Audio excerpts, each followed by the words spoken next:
I guess for every one of us, it's absolutely fabulous to see the kind of turnout we have.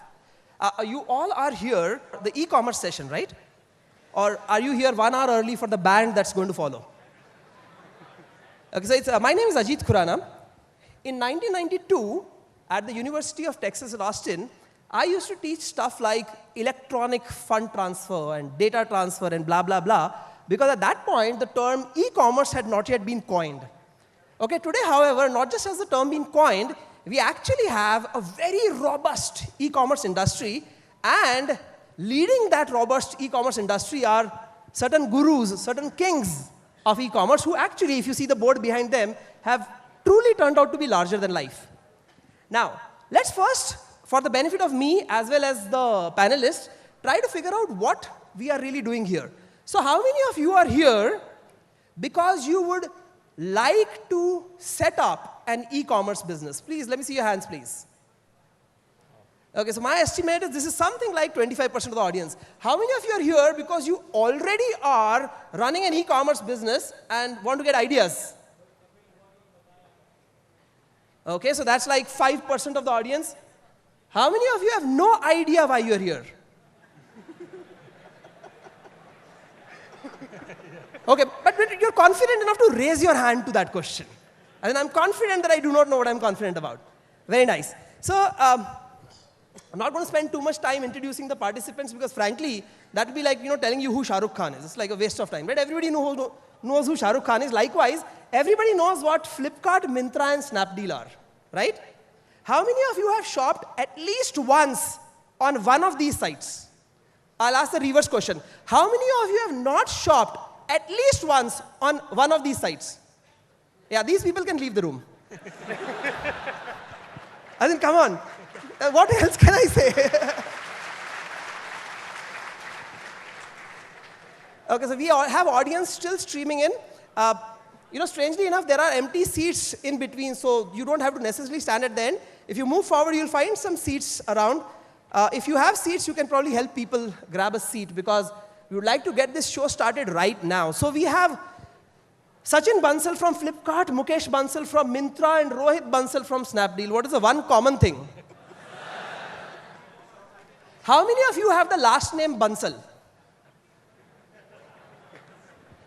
The only thing I can say, sir and madam, is congratulations. Okay, today it seems really well. In fact, I think I should change my name. I'm supposedly an e-commerce writer and specialist, but I think if I went with Ajit Bansal, then there is some future for me, right? Cool. So we'll not take too much more of your time. I'm not going to give you an elaborate introduction. We will run through all of you just once. This is how we are going to play this game. Except for opening remarks, which I would like to restrict to roughly a minute each, where you can introduce and talk about anything. I'm not restricting you. Beyond that, when we raise questions or points, I'm not specifically seeking that every one of you gives a response. Because what tends to happen in a panel discussion is that many people have the same answer. So if you have the same answer as somebody else, we do not want to hear the fact that I agree with him and would like to add. In fact, this addition doesn't work. What I would like to see, and what I think every one of them will gain a lot from, is where one of you disagrees with the other. I'm not joking, because see, the fact is that if you have come to this guru session, and indeed, what better gurus could you have? But if you have come to this guru session to listen to, generalities and sweeping truths, that would not help anybody. We would all feel good, go out and have learned nothing. What I want is that if you come across any point, if you feel that Bansal here is... Which one of them? Yeah, I know. Yeah. So Bansal here is not speaking the right thing, and Bansal there should be opposed. I would like you to bring that up. Okay, so I am seeking to present this audience with differing points of view. I want this audience to hear that there are two sides of the story and there is no formula, because the fact is, the way the startup space has evolved over the last 2 years or maybe 3, there's so much happening, right? And you yourself must have attended so many startup-related events. We all seem to start believing that there's a formula. There's a formula. You follow this, you prepare this plan, you get such sort of funding, you do this, words like traction, scaling, etc. start coming into the picture, and that is how you succeed. If that were the case, then of the thousands, and I'm not exaggerating, of the thousands of e-commerce businesses that have been spawned in the recent past, we wouldn't have only 3 gurus, right? I think probably 3 is a small number, but we don't have more than a dozen people in India who have really made it in e-commerce, even in niche e-commerce. So with that, I'm going to stop talking a little, beginning with Sachin. Only for this round, we will go one by one. Subsequently, I want answers only from people who have answers or who have something new to say. Sachin, please introduce yourself. Hi, I'm Sachin Bansal. I'm one of the co-founders of Flipkart and the CEO of Flipkart. I think, so we started Flipkart about 7 years ago, and the idea that we started with was to create differentiation in the e-commerce space using service as an element, or customer service or customer focus as an element, which was severely lacking at that time. But we are, I think in the last 6 years, e-commerce space has evolved quite a bit, and it's very interesting to see how it's still evolving. And continuously at Flipkart, we have been pushed by the market to continue to innovate, to stay up along with the market. So I think just the next generation of what lies in store is actually m-commerce. Most of the e-commerce companies in the next 2 or 3 years, I believe, will become m-commerce companies, or companies which actually transition to m-commerce will be the successful ones. And platforms. I think platforms are going to play a big role in connecting sellers and customers. I think that's going to be an important area where e-commerce is going to evolve towards. So I think starting from, 3-4 years ago, where e-commerce was largely about internet retailers or e-commerce retailers, now we are entering an era where their companies will start moving towards becoming m-commerce platforms. And that's going to be a very interesting aspect of the evolution, which I am looking forward to. Yeah. Excellent. Mukesh. Hi guys, I'm Mukesh, co-founder of Myntra.com. So first thing I'll start by just acknowledging I'm really heartened to see such a huge turnout. I am, I think, one of the oldest Bansal here in this group. I graduated from IIT Kanpur way back in '97. And trust me, in my days, this kind of turnout will only happen for, fashion show or rock, shows. So many people interested in hearing about entrepreneurship is, great sign. A lot of you mentioned you are interested in entrepreneurship, want to start. So that is a great sign for India, right? So wish you all the best. At Myntra, we are focused on developing a unique experience in the fashion space. There are a couple of big opportunities. One is distribution. Whole modern retail is still fairly nascent. So, large parts of countries don't have access to modern retail. And distribution is, first thing that internet, solves, especially with the advent of mobile, etc. Second thing, in India, there are very few large brands in fashion space. That's a huge opportunity. One can attack that number of ways, by helping scale some of the good brands rapidly, by bringing international brands to India, and by creating indigenous brands out of India. Last couple of years we've been working on developing brands. I hope some of you have probably shopped those, and we believe over the next 4 or 5 years, these brands can be as big as any other apparel brands in India. Other big focus area for us is to how do we create an experience in the online space this is better than offline experience. We all know walking to a shop and being able to touch and feel the product is a great thing, but there are other things that can happen in the online space in terms of about experience, all the social aspects of it, just being more aware, especially in the fashion context. So by integrating content into the shopping experience, we believe we can create a differentiated experience. So we'll talk more about that. Just looking forward to this session. Thank you. Rohit. Hi everyone, my name is Rohit, again a Bansal, like the rest of the panel. I co-founded Snapdeal with my colleague and high school friend Kunal. Went to IIT Delhi and very happy to be here at IIT Bombay. Snapdeal we started in Feb 2010, initially as a business which was focusing on deals for local merchants. We started our products marketplace in the end of 2011. Right now, we are the largest online marketplace in the country. We are also in the e-commerce space, but our focus area is very different. We are primarily a technology company, which is in the business of connecting the huge number of suppliers and sellers in the country and enabling consumers to buy products from them. So that's what we do. We are a 1,500 people company based out of Delhi. Thank you. Thanks for all the introductions. Now, my first question, which I think will help all of us, when you think of planning an e-commerce business, several of them are planning it, some others are doing it, and you, a couple of years back, were at that stage. My fear is that what you set out to do turns out to be dramatically different from what you do. For example, Snapdeal was about deals. Now you're the biggest marketplace. Flipkart also has joined the marketplace thing. Flipkart used to be famous for the last mile logistics. As in all of the things which were your initial plan or your secret sauce, somehow now it has evolved. Is this happening because there is no choice? As in, is market kicking you around like a football and you are going in one direction? Or is it that there is, this deep long-term strategy to which you are repeatedly aligning? Yeah, so I'll take that, as a first crack at that, right? And I think just not only just learning from Myntra experience, but prior to this, I worked for 4 startups in Bay Area, from .com boom and bust days. And I think entrepreneurship is a lot about discovery, a lot of serendipity. I think one needs to start with the conviction that you are in it for the long term. You need to have few core tenets that you believe you're not going to change, but then you need to keep learning about the market. You guys spending 4 years here, right? When the day you come in, and after 4 years, you are a changed person. Whole worldview will change. Similarly, entrepreneurship, every year learning, markets are changing. You're learning more about customers. So it boils down to how responsive you are, how adaptive, how nimble, while staying committed to your core things you believe in. So I don't think the change in business models, change in strategy is a reflection at all of markets that are bouncing you around.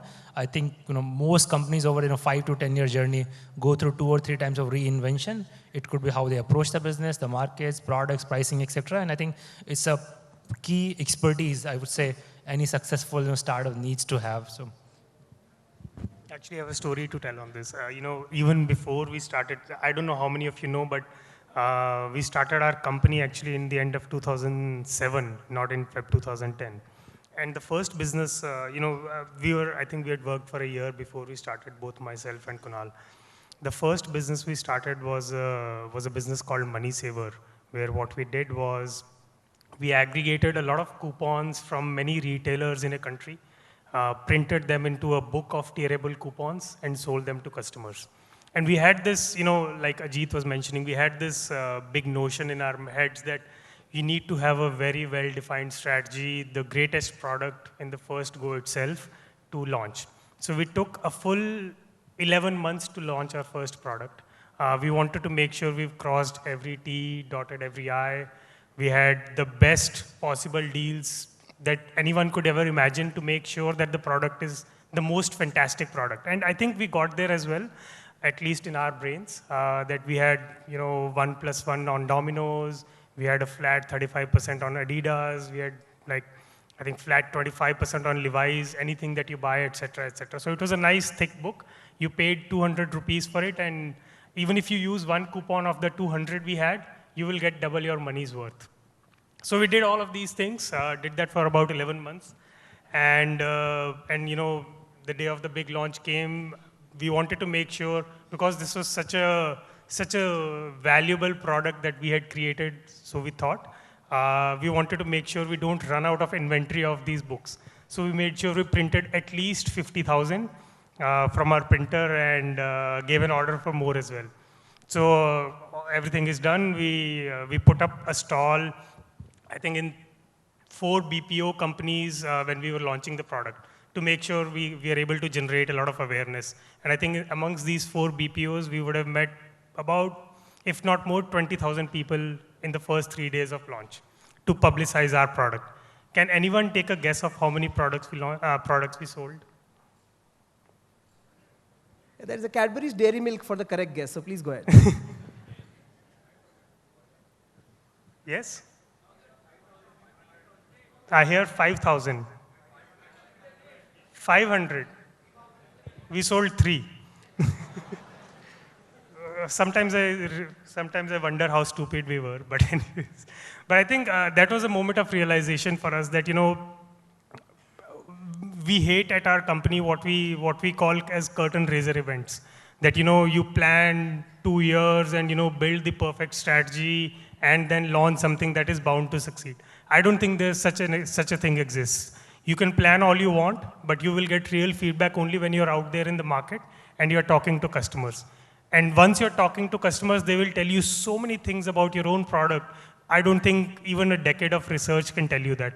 And as a result, we strongly feel that, all the things about having a vision, etc. They're very important. It's very important to believe in something, but the real test of time or real entrepreneurship lies in being out there in the market, talking to customers every day, and changing and evolving yourself based on what your customers and suppliers and partners are telling you. And hence, it's completely okay to be doing what we are doing because we are just reacting to what market wants us to do. Had we been too hung up on what we were doing with the coupon booklets, I don't think we would have launched Snapdeal or launched our marketplace. Okay, Sachin, I have a question for you. When I address audiences such as this, though usually much smaller, let's say for a startup kind of event where people are learning about entrepreneurship, I find that a lot of emphasis is placed on idea generation, as in what is the business that I need to do. So we localize this to e-commerce. Obviously, every business needs to be good at most of its components, but do you think success in e-commerce as the industry stands today for these people who are aspiring entrepreneurs is more about having that unique aha idea, or is it more about the grunt work, going out there and just executing the most common sense idea? Which one of these is it? I think most internet businesses actually look, from outside they look like idea businesses, right? And actually when you go deep into them, whether it's a Google or a Facebook or an e-commerce business, it actually looks like a lot like hard work. Every business that you get into, right? So I think I personally believe that ideas are for startups are overrated, and execution is kind of underrated. Execution is super critical. It's much more important than ideas. I think every single idea that you think that you have thought of and you think it's new, 99% of the times actually somebody would have thought of it before, and probably way before that and then you would have thought of. So I think ideas, of course, are important from a timing point of view. That what time are you trying out what thing? But it's largely, I think, execution is way more important. Again, I also don't believe in one single idea and going along with it and that being your guiding light for the rest of your life kind of thing. I think you need to be able to innovate along as the market evolves, as your product evolves, as your understanding of the customers become better.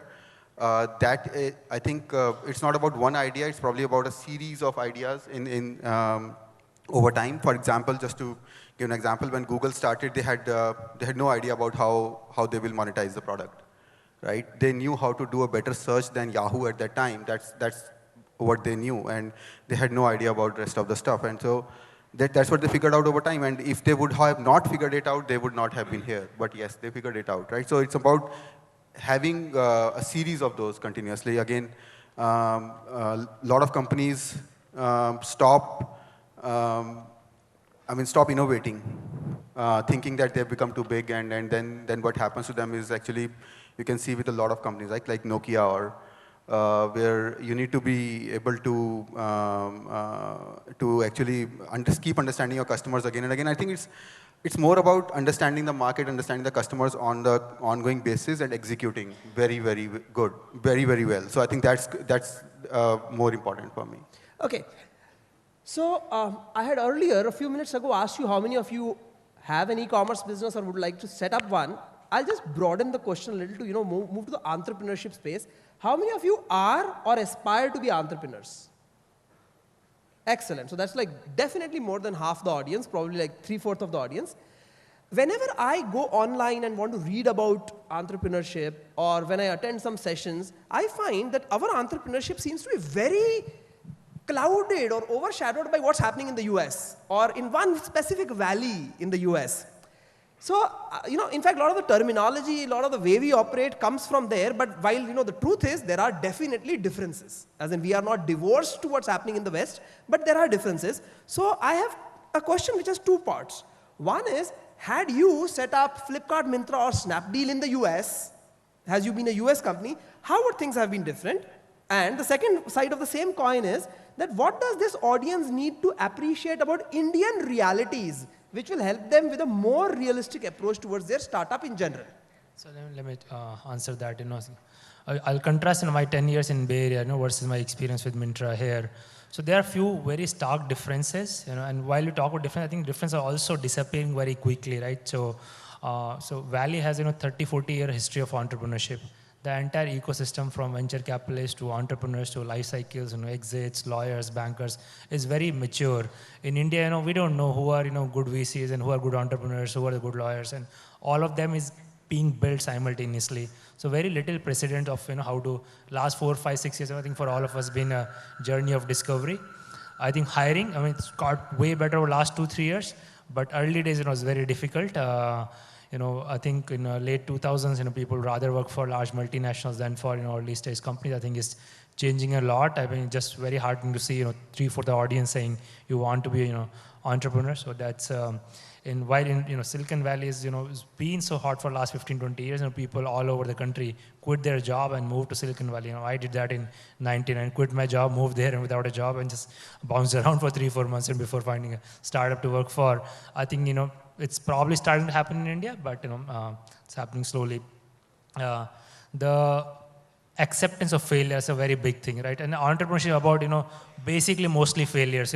You fail daily and hourly and weekly and monthly, and then a lot of those failures add up to a success. Reach one milestone.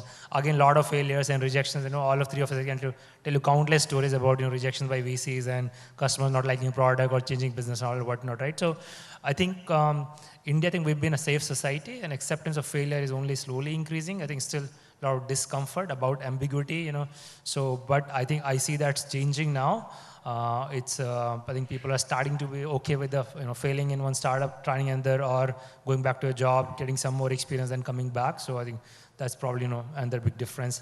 Forgot second part of your question, but maybe I'll let Rohit and Sachin answer. Second version of the same thing. So anybody else wants to talk about this? So I think I'll take a different take from what Mukesh has done. I'll take an example of how our business would have looked if we were in the Valley. I don't think we would have started Snapdeal or the products marketplace that we are doing if we were in the Valley, because it's very important to understand the market which you are operating in and build something for that market. So because when we were starting our products business, we could have, everyone in the country was doing mostly inventory, e-commerce. We were the only ones.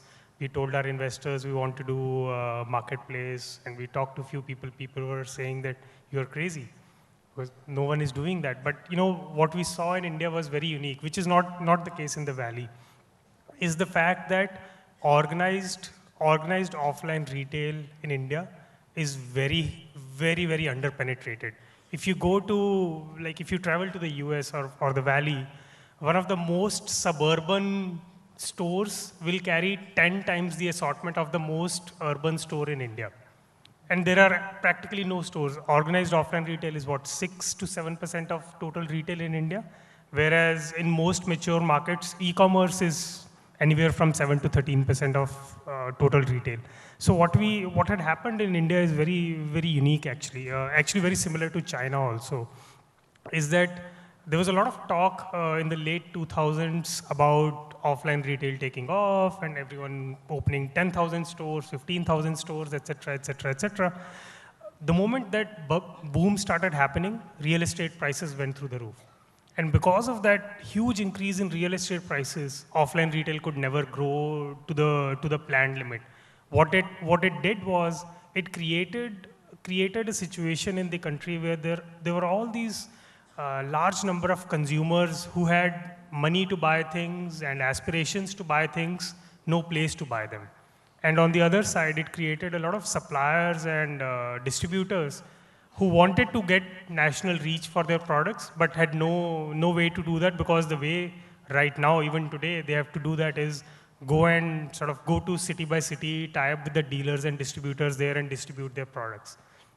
And I think this is, looking at this entire ecosystem, we felt that one of the biggest value prop for India is to be able to provide a wide variety of selection at great prices. And marketplace is probably the only way to do that at scale, because e-commerce has traditionally been thought about as very few categories, very few types of products, etc. But think of if you think of where would we go if we were to buy a doormat for our house? or if we wanted to buy a soap dispenser or a helmet or that bike accessory. People, even in urban cities like Bombay and Delhi, don't know it, but if you go outside of Bombay and Delhi, just no one knows where do I go and buy like a nice refrigerator or a pressure cooker or a doormat, etc. And I think that's what we saw, and hence we are doing what we are doing. And that's the reason we've accumulated over 20,000 sellers from the country and provide an assortment of over 40 lakh unique products to consumers. Now you can buy anything from our site. I don't think we would have done that if we were in the valley, because all these products are relatively more easily available close by, and hence the problem you need to solve is very different. Okay, I'm going to change the question for you, Sachin, a bit, but before that, couple of admin questions. Are the organizers of this event somewhere around? So the time is something like 5:50. When do you want us to end? Is there any organizer here? No, they'll soon tell me that. So you want me to continue for 20 more minutes? 25 minutes, excellent. Just for the sake of the audience, subsequent to this extremely interesting panel discussion getting over, there are two bands which are showing up here, Koshish and Lagori. I guess that's in the same room, right? Excellent.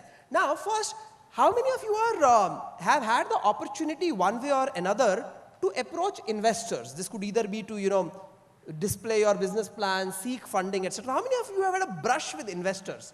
Any kind of investors, angel investors, the startup kind of guys, VCs, etc. So we have like about some of you. I think the total number would probably be as much as 100 of people who raise their hands.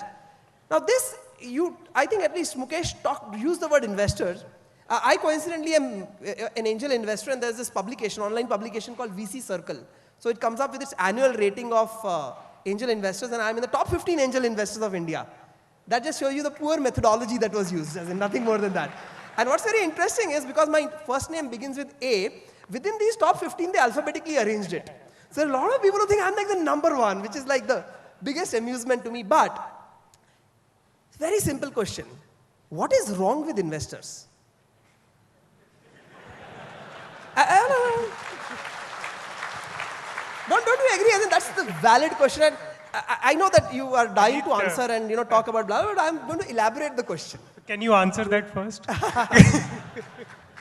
Yeah. So, it seems like investors, at least to people who really don't know them directly, are the most harebrained people.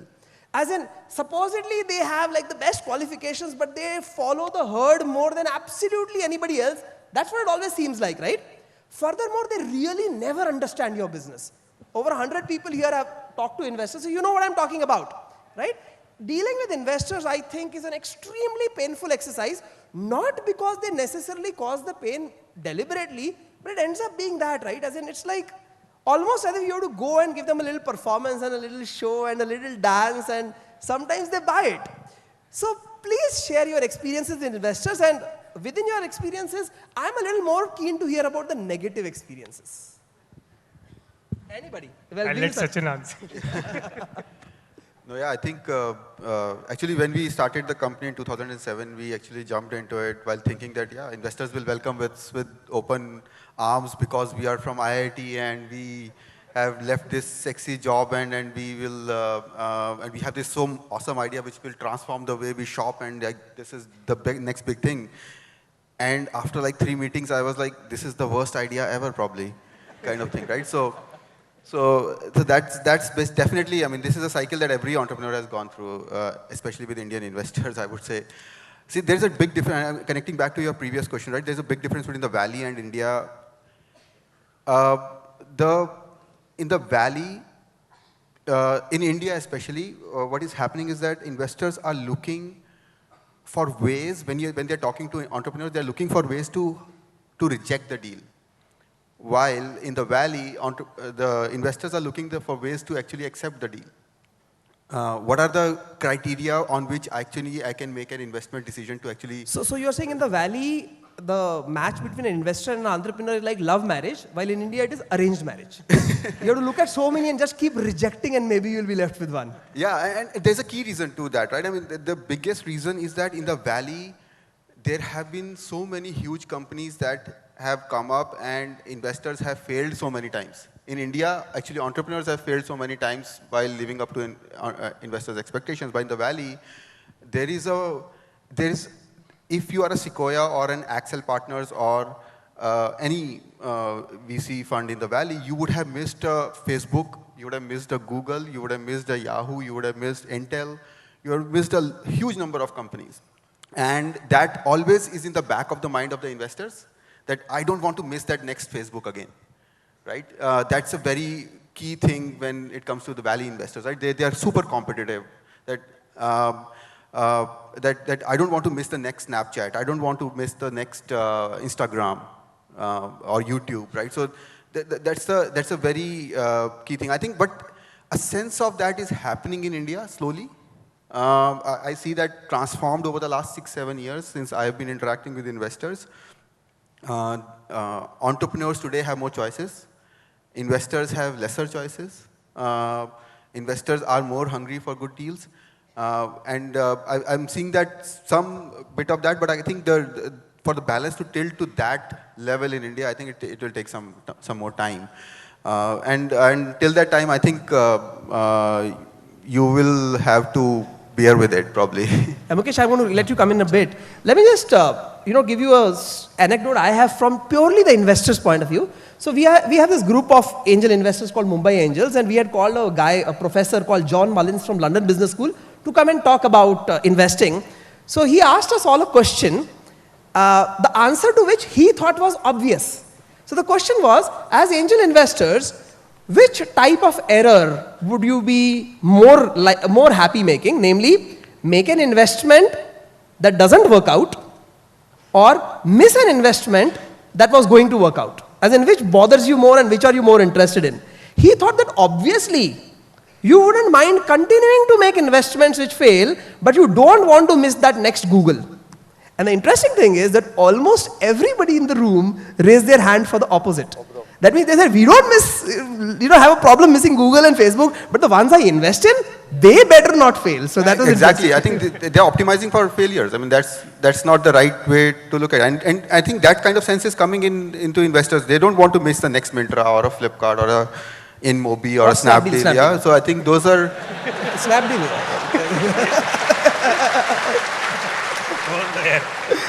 Rivalries are beginning to show. You want to extend the session for a bit longer? Yeah, Mukesh, so are you guys, I know you can't speak for everybody, but generically, a product of the venture capital / investment space, or would you really have made it without that? No, we absolutely would have needed capital, right? I mean, we all talk about scale. Scale without capital is very difficult. So definitely, we would need some ecosystem to get capital into the company, right? But going back to your previous question, right? One is, what's lacking in Indian VC space is experience. People just haven't gone through a cycle. I think there's a lot of confusion also, exactly what do you want to bet on. See, investing is all about, in some ways, you're trying to predict the future, right? That's hardest thing to do. No one can predict the future. It's unknown. And so as a VC, from unit of, either you bet on people or you bet on big, market trends, or you sprinkle your bets. Some approach. I think most firms are quite confused. They want to optimize for anything, as both of you said. They want to optimize for no failure, because almost like bank kind of returns, and still they want to be go around as venture capital. So there's a lot of confusion in the market. I think the sense of clarity is not there. We see very few people making big bets. They bet and they wait until a big bet is proven, and then everyone wants to get in. Not many people are taking big bold bets on just some entrepreneurs with the right vision, or so that's I think that's needs to change. I noticed that before Make My Trip got listed on the Nasdaq or Just Dial, or I could come up with a couple of examples which eventually listed in the last, let's say, 24 months prior to that, where listing was imminent. That is where a lot of investors' money came in, where success was defined, and I'm not saying necessarily exactly quantified, but I'm going to just totally change what we are discussing now, and I'm going to start focusing on this audience. So we have an audience which the second most important reason for them to be present in this room is because they wanted to look at you guys and say, who are the guys who really made it? But the most important reason why they're here today is because they want to beat you at your e-commerce business. The question that I have is, are they too late? If they're entering, and this is not startup specific, because we know you're never too late to start up, but I'm talking of e-commerce. These hundreds of people here who would like to be e-commerce entrepreneurs, and they don't want to be the ancillary providers. Okay, we are talking about mainstream e-commerce, the Flipkart, the Myntra, the Snapdeal. Is it too late for them to start? Has the boat sailed, or can they today start and still try to fight against you guys? I think let's just look at what happened in US for last 15 years, right? Most of the big startup names or e-commerce names from late 90s, early 2000s are not around. Very few companies have made it to 15 years. Most of the offline retailers, they had no e-commerce player. Now 9 out of top 10 e-commerce players in US are people who are offline retailers. And then there are these new disruptive business models that have come in the last 3-4 years. People are bringing social aspects, mobile, location, various niche segments. Amazon, they've been battling with Zappos, just last 4-5 years ago, diapers.com. And there are various categories where just they're not able to create the experience that niche players are. So I think field will remain, wide open. Whatever size of e-commerce today is $2 billion or so, right? Next 7 years, say $40-50 billion get added. All that is, getting created.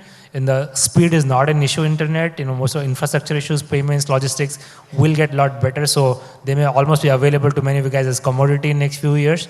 So I think the field will continue to remain wide open as long as there is a bright enough idea and a very strong execution behind it. So you find that some of your most threatening competitors could be seated in this audience today? Always happens around the world. I think people in early 20s, mid 20s are the ones who take the big companies down. So if so happens, all the best. See you in few years. Yeah, I look forward to some of you being on this stage. I'll continue to sit here. Okay, I'll ask you the questions next. But, you threw words like social and local and stuff. Let me narrate a very interesting anecdote. So when you have to invest, frankly, however idiotic an investor seems, the investor is largely playing blind. They are using instinct more than any analytical method. So there was this deal, and I'll now not name the company because it'll be just too embarrassing for the promoter of that company. So they approached us, and half of us loved that company. I was in the other half that said this is like an absolutely bogus idea. Right? Because the entrepreneurs were good. So there's this guy and the deal is about to close and they have space for like one more investor. He comes to me and says, Ajit, why are you not investing? I said, I cannot possibly see this business doing well. I don't see it as an acquisition play. I don't see it as making revenue. I don't see anything. He's like, listen, in the technology and investment space, kya bikta hai? What is it that sells? Search sells, social sells, local sells, and mobile sells. And then he says, इसमें चारों हैं. And literally that business plan had all 4 components, as in 25% each. So that is how the decision was being made, and the company got funded. It had a second round of funding. It still makes no money. It is now in 25 countries. It is doing, because when you have to do work, which basically has to not result in money. I'm not talking of profit. I'm talking of even revenue. And your only metric is like user base, etc., etc. There might be models, there is Twitter, there is Pinterest, etc. But the world is a little different than when investors eventually ask you to show them the money. Which brings me to you literally being the mentors of this audience.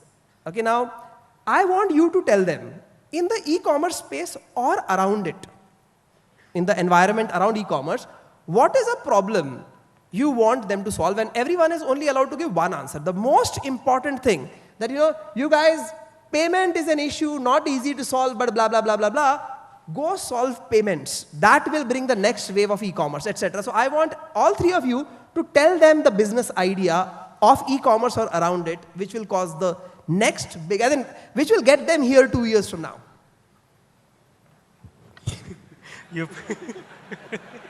I'm actually quite intimidated by the brain power in this room, so anyways, so I think I'll still answer that question differently. I think I'll answer this in 2 parts. There are problems that can be solved in e-commerce to build a large business, and there are opportunities which e-commerce is creating, which could also build large businesses. At least I see 2 trends coming up, which could be where it could be possible to build a large business. One is, I think, definitely supply chain. Over 3/4 of all the packets delivered in China today are e-commerce packets, and there are literally millions of them being delivered every day. Same thing is going to happen in India over the next 4 to 5 years. So here's a space which is going to get created because millions of packets, there are already lakhs of packets getting delivered in India every day. I think this lakhs is going to become millions and tens of millions over the next few years. So that's a space which is right out there, which is bound to happen. Anyone who can create a business around that, that's mean like courier companies, transportation companies, or Amazon drones delivering things from the sky? We can do rockets also. Shoot it to the customer. Yeah, so that's one. But I think on a slightly different take, while this may not sound like the sexy business idea, but I think one wave which is taking off in India, and it is going to take off over the next few years, is to become a seller online. Because you think about it, right? The room here wants to do technology entrepreneurship, but a lot of entrepreneurship happens in India outside of this room as well. If someone is trying to start a retail business today, what does he have to do? He has to buy a showroom, which costs maybe a crore, 75 lakhs, at least that much. Then one has to buy a lot of inventory to fill that store, which will cost them another 40, 50 lakhs. Then you have to do interiors, etc. So it's a good crore and a half thing to at least even start a retail business without even knowing what it's going to do. Whereas starting to sell online is literally you buy a little bit of inventory, register as a business, and you can start to sell online. And similar to e-commerce companies, you can learn over a period of time what is selling, and over a period of time keep growing your business. We have sellers today who are doing over hundreds of crores of turnover a year selling on Snapdeal. And I think this is going to explode in the coming few years. Ladies and gentlemen, the URL is shop.snapdeal.com. Please sign up this evening and start selling stuff, right? That's what we're talking about. No, but literally, I've got to ask you to repeat yourself. In your marketplace on Snapdeal, there are individual, as an individual could be a corporate, but I mean one identity, who is selling revenues of more than 100 crores? Absolutely. So, I'll tell you a story. There's a seller from Ludhiana who we have. One of our team members, he actually has a mobile distribution business in Ludhiana. I'm sure he's like an early 30s person. I'm sure his dad would have worked over 2 decades to build that business over a period of time. And they used to do, I think, 110 crores in sales a year. He started selling on Snapdeal 3 months ago. Today, that person is already doing 8 crores a month, which is 96 crores a year. So this son now goes and tells his dad, what you did in 20 years, I did in 3 months. Guys, I think that's a good takeaway, right? Sachin, we will be having a special session for you after this one. Rock band वगैरह छोड़ दो. Let's focus on this earning this 96 crore rupees a year, right? And there are some people who are really clapping for you. They are like, yeah, no koshish, no lagori. Let's go with Sachin Bansal. Sorry, Rohit Bansal. क्या? See, they have similar names, yaar. I don't accept that as my fault. They have similar names. Actually, I have to say an anecdote. This question didn't come up in this conversation, but a lot of people ask us, what's your differentiation as a company? I think one of the big differentiations for us is that in our co-founding team, we have a behel too.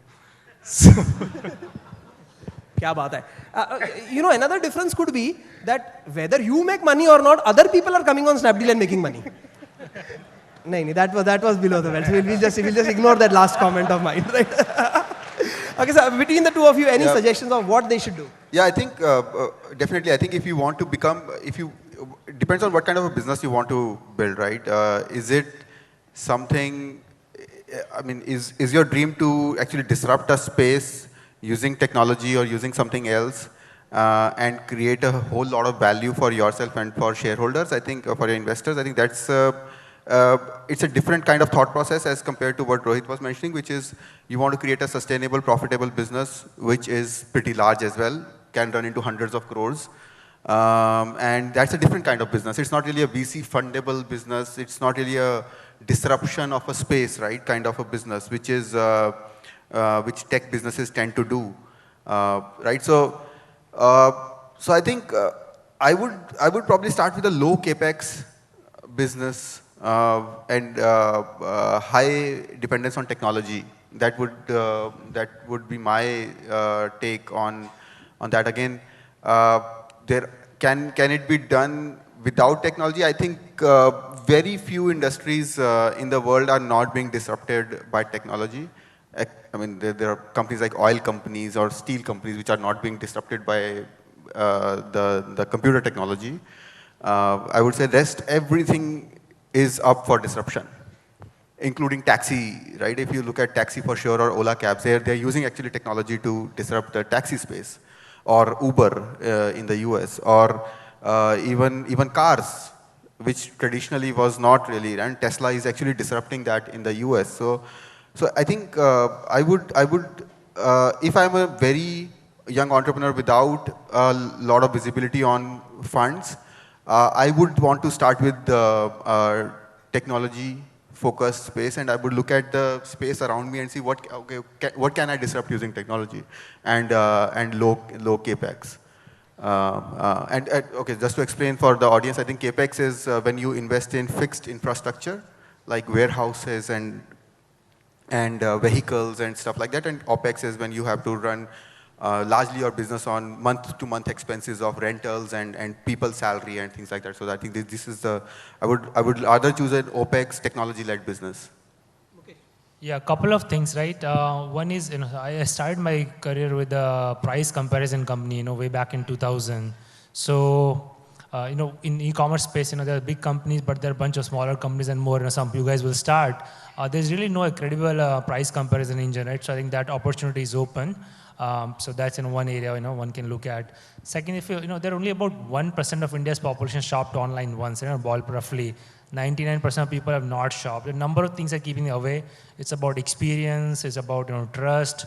How to take first leap. So how do you visualize the product better, get right information about size, how do escrow services, for example. So I think there are a lot of things in that area where these are all can be solved by innovative technologies. If you look at top 500 e-commerce players, around them there is a whole infrastructure of other providers, people who do search technology or recommendation engines and comparison, various kind of optimization and so on, right? So there could be, as the e-commerce retailing industry grows, people who are providing very deep technology service, I think that will also grow. I'm sure we'll see a lot of innovation in that area. Those are areas where a team of 3, 4, 5 very smart engineers can come out with technology that Flipkart needs and Snapdeal needs and Myntra needs, right? So I think that whole area is one of the area one can explore. What is that e-commerce companies are lacking, and can you build that as a technology service? Okay, so we are now reaching the final few minutes of today's session. I'll give everybody closing remarks. In closing remarks, what I would like to hear, so I'm giving you some time to prepare for your last question, about where you see this going, as in, some distant numbers, just 10 years, etc. How do you, as in, what will be different? As in, you guys being at the forefront, cutting edge, bleeding edge of e-commerce in India, can probably see some trends which probably the rest of us can't. So I'll come to you in a second. Let me address the audience first. So my experience has been that in the last couple of years, something has changed dramatically in India. Last couple of years could be last 6, 7 years, or last 2, 3 years, depending on when you jumped on the bandwagon.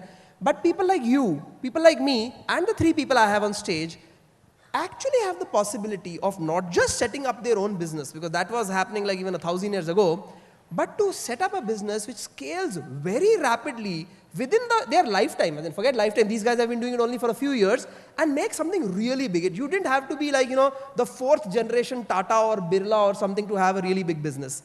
And that is the reason why every one of us is in this room today, right? I wonder if we were having a similar session 10 years ago, whether the same number of people would have attended. So to that extent, I think you should congratulate yourself on taking this step. However, the path to entrepreneurship, whether in e-commerce or otherwise, is perilous. You have to fail every day, every minute, every hour, as one of the panelists said. So don't give up. If you have some sort of a dream, some sort of thought, I think that the environment is quite fertile. And one proof of the fertility of this environment is, why are these 3 guys here today? As in, every one of them has come from outside the city. 2 of them have a flight in under 2 hours from now, so they are going to miss it. Okay, another one has some more time. But what I'm saying is that the environment is conducive in more ways than one. The fact that these people are helpful, they want to reach out to you and help you, is because they probably are giving back, or they're just generous people. I think the traditional Indian businessman was not necessarily this way. So today's environment has been created by the Sachin and the Rohit and the, sorry, I just have to keep looking up there, the Mukesh of the world, etc. And you are fortunate to be part of this generation.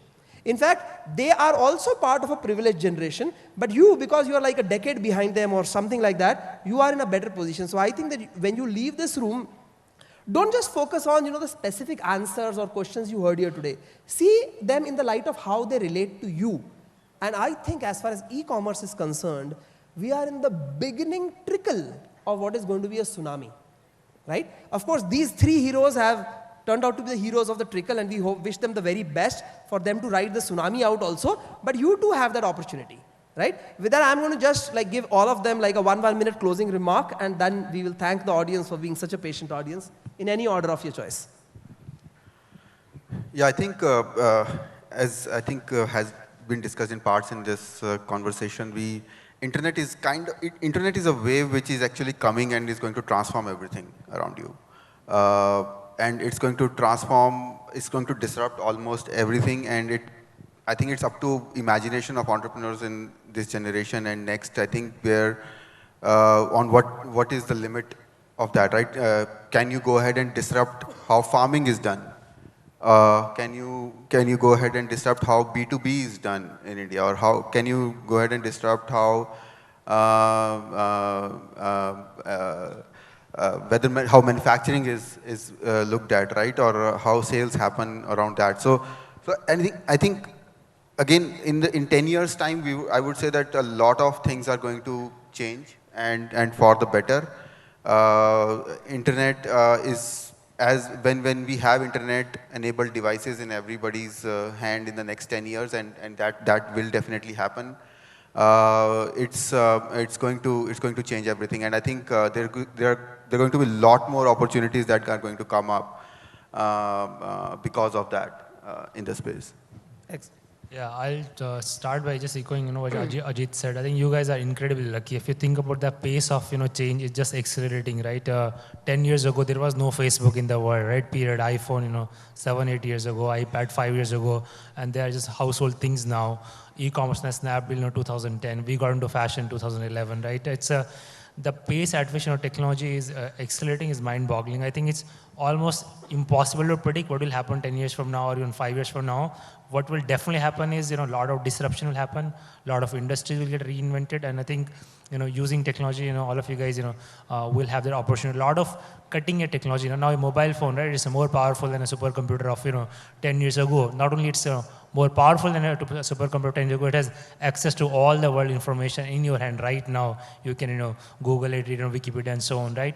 And the whole thing is accelerating. So there can't be a better time, India or elsewhere, to think innovatively, to create something that's very, very disruptive. And I think all of you are interested in entrepreneurship, now or near future should absolutely take advantage of that. I wish to be in your seats right now, so under 15 years to do some amazing businesses.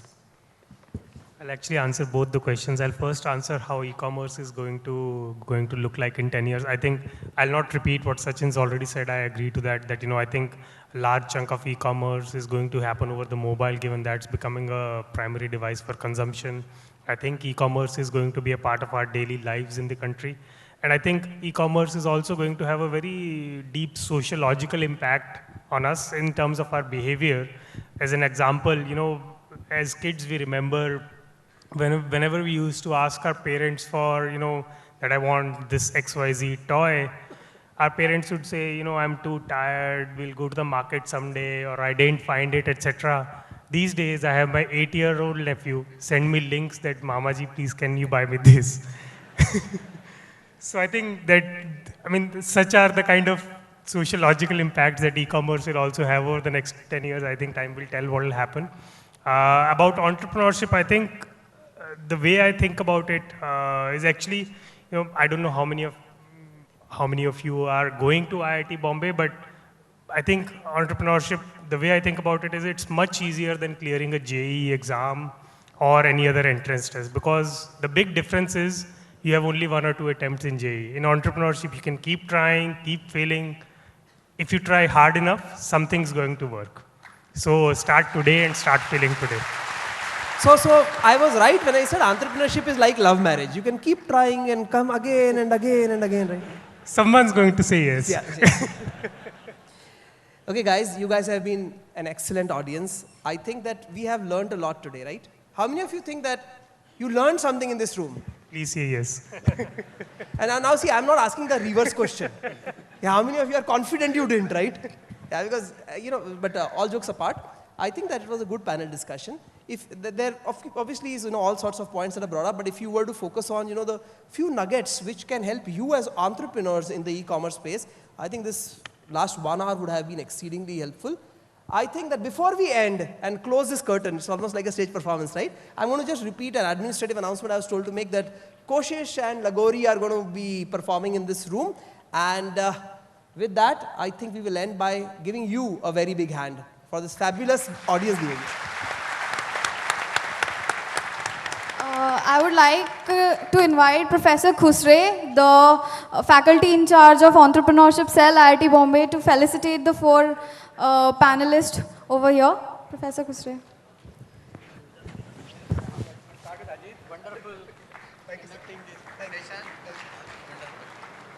Mr. Ajit Khurana.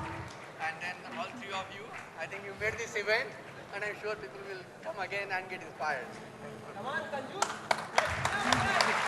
Mr. Sachin Bansal, Mr. Mukesh Bansal, and Mr. Rohit Bansal.